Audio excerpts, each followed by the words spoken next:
आपका होस्ट जफर आपका स्वागत करता है एक बहुत ही इंपॉर्टेंट शो में जिसका नाम है किलकारियां आशा की एक किरण। एक ऐसा शो जो आपको देता है इनफर्टिलिटी एंड सेक्स एजुकेशन। आज का हमारा टॉपिक है डिस्परोनिया एंड लॉस ऑफ लिबिडो। आज हम इस विषय पर चर्चा करेंगे, इस टॉपिक पर चर्चा करेंगे देश के जाने माने infertility expert and renowned sexologist Ashish Kapoor ji से। नमस्कार। बहुत बहुत शुक्रिया। एक बार फिर से कहूँगा कि आप अपना कीमती वक्त निकाल कर हमारे पास आएँ और हमें बहुत सारी आप इंफॉर्मेशन देते हैं, हमारे दर्शकों को देते हैं। My pleasure. Dyspareunia and loss of libido, जी, ये दो मेडिकल टर्म्स हैं। ये आप भली भांति परिचित होंगे, आप हमें भी समझाएंगे, लेकिन हमारे जो दर्शक इस वक्त हमारा शो देख रहे हैं जी, इससे परिचित नहीं है। हम चाहते हैं आप उनको समझाएं। डिस्पेरोनिया ये एक ग्रीक वर्ड से लिया गया था वर्ड, जिसका मतलब था बैडली मेटेड।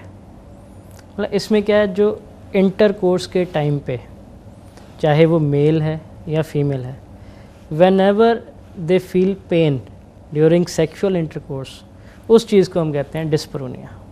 तो इसके कुछ साइकोलॉजिकल फैक्टर्स भी होते हैं, कुछ फिज़िकल कॉजेज़ भी होते हैं।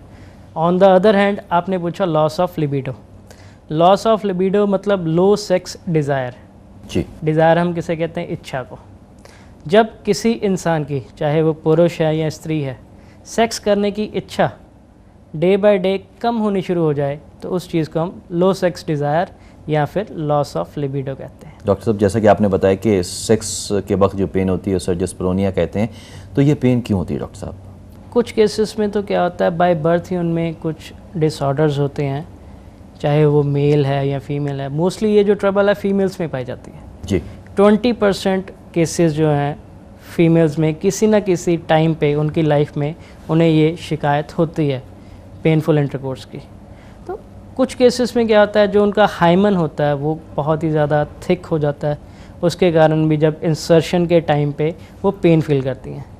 कुछ केसेस में हम देखते हैं कि जो वल्वर सेप्टा है उसके कारण भी ये प्रॉब्लम्स आ जाती हैं। जिन लेडीज़ के यूट्राइन फाइब्रॉइड्स होती हैं उनको भी सेक्सुअल इंटरकोर्स के टाइम पे पेन होती है। कुछ लेडीज़ ऐसी होती हैं जिनको ओवेरियन सिस्ट के कारण भी ये पेन महसूस होती है। तो काफ़ी कॉजेज़ हैं इसके, कुछ एक्वायर्ड कॉजेज़ हैं, कुछ कंजेनिटल कॉजेज़ हैं, तो बहुत से कॉजेज़ हैं इनके। तो मोस्टली हमने यही देखना है कि जो पेन हो रही है किसी को या जो डिस्कम्फर्ट है ड्यूरिंग सेक्स, वो किस कारण है, उसका मेन कॉज क्या है। तो ये सभी चीज़ें हैं जिनसे हम इस चीज़ को प्रॉपर फिर आगे चल के ट्रीट भी अच्छे से कर लेते हैं। डॉक्टर साहब, ये डिस्पेरोनिया जी पेन ड्यूरिंग इंटरकोर्स, जी, इसके लक्षण क्या होते हैं? सबसे बड़ा जो लक्षण है, चाहे वो मेल है या फीमेल है, वो खुद ही जब किसी कंसल्टेंट के पास जाते हैं वो खुद ही बताते हैं कि जब वो सेक्स करते हैं, सेक्स करने के बाद उन्हें पेन फील होती है। चाहे वो एनल है, चाहे वो प्रॉपर जो नॉर्मल सेक्स है, किसी भी सेक्स के थ्रू उन्हें पेन होती है। तो वो तो जो जिसको ये ट्रबल है वो खुद ही आके बता देता है। और सवाल है कि इस तरह की शिकायत लेकर कोई महिला या कोई पुरुष आपके पास आता है कि उसको ये पेन होता है ड्यूरिंग इंटरकोर्स, तो आप जो ट्रीटमेंट करते हैं वो किस तरह का होता है? देखिए जफर साहब, सबसे जो मेन है वो हमने देखना है कि इसका मेन कारण क्या है। मोस्टली ये जो ट्रबल्स हैं हमारे पास लेडीज़ ही लेके आती है। मेल्स में बहुत कम हम केसेस ऐसे देखते हैं जिन्हें सेक्स के दौरान पेन फील होती है।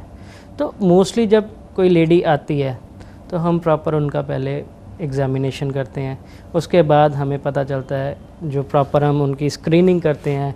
स्क्रीनिंग में जब हम उनसे क्वेश्चनिंग करते हैं तब उसके बाद हमें जाके पता चलता है कि एग्जैक्टली वो पोजीशन क्या है।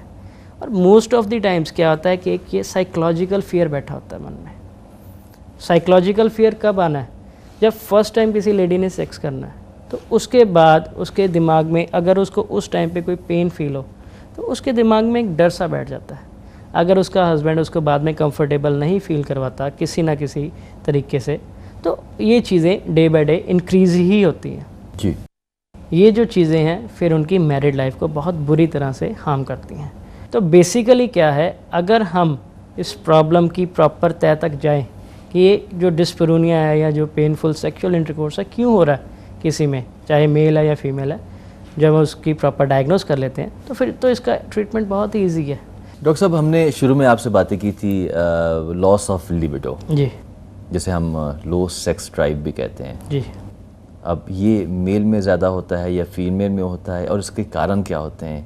जफर साहब, बेसिकली जो लो सेक्स डिज़ायर है हार्मोनल इम्बैलेंस के कारण है। मेल्स में भी पाई जाती है, इक्वली फीमेल्स में भी पाई जाती है। कुछ केसेस में तो ये लॉस ऑफ लिबिडो जो है या लो सेक्स डिज़ायर है, डिस्परोनिया के केसेस में भी बहुत देखने को मिलता है।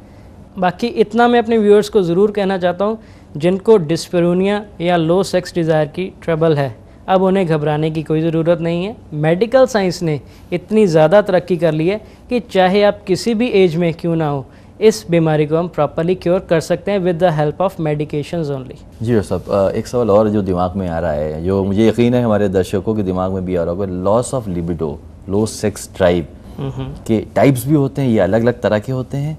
देखिए, बेसिकली हम इसको किसी कैटेगरी में नहीं लेके चलते। ये हम देख सकते हैं कि इसकी एक्सटेंट कितनी है। कुछ केसेस में हम क्या देखते हैं कि कुछ जो मेल्स हैं या फीमेल्स हैं, उनका सालों साल सेक्स करने का मन ही नहीं करता। कुछ केसेस हम देखते हैं कि उनका हफ्ते में 2 या 3 बार सेक्स करने का मन करता है। कुछ एक हम केसेस देखते हैं जिनका महीने में 1 आध बार करने का मन करता है। तो ये अब एक्सटेंट देखते हैं इसका कि किस एक्सटेंट पे ये पोजीशन पहुंच चुकी है। बाकी इतना ज़रूर है कि चाहे कोई भी पोजीशन क्यों ना हो, इस चीज़ को हम प्रॉपरली क्योर कर सकते हैं। और दोस्तों, आपके दिमाग में भी कोई सवाल उठ रहे हों या आप भी कोई पर्सनल सवाल करना चाहते हैं डॉक्टर आशीष कपूर से, तो हमें ज़रूर लिखें।